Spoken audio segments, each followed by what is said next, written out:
একটা গ্রামে ছিল রতন নামে এক ছাত্র। সে পড়াশোনা একদমই করত না। একদিন স্কুলে শিক্ষক তাকে জিজ্ঞেস করলেন সে হোমওয়ার্ক করেছে কিনা। এরপর যা হলো সেটা শুনলে তুমি হাসতে হাসতে শেষ হয়ে যাবে। রতন, আজকে হোমওয়ার্ক করেছিস? স্যার, আমি তো হোমওয়ার্ক করেছিলাম, কিন্তু আমাদের গরু খাতা খেয়ে ফেলেছে। কি, গরু খাতা খেয়ে ফেলেছে? হ্যাঁ স্যার, আমাদের গরু খুবই শিক্ষিত। এইসব আজে বাজে কথা আমাকে বলবি না। ঠিক আছে, কালকে তোর গরুটাকে স্কুলে নিয়ে আসবি। এইবার তো আমি শেষ। পরের দিন রতন সত্যিই একটা গরু নিয়ে স্কুলে চলে এলো।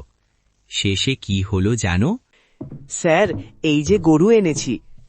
এই যে গরু, খাতা খাস নাকি? এই নে খাতা, খা দেখি। কিছুই খাচ্ছে না। রতন, তুই আমাকে বোকা বানানোর চেষ্টা করছিস। ধরা পড়ে গেছিস। স্যার, আজকে ওর একটু ডায়েট চলছে। আমি তো সত্যি বলছিলাম স্যার, একটু ভুল হয়ে গেছে। শেষে কি হলো জানো? মিথ্যে বললে একদিন না একদিন ধরা পড়তেই হয়। আরও মজার ভিডিও দেখতে এখনই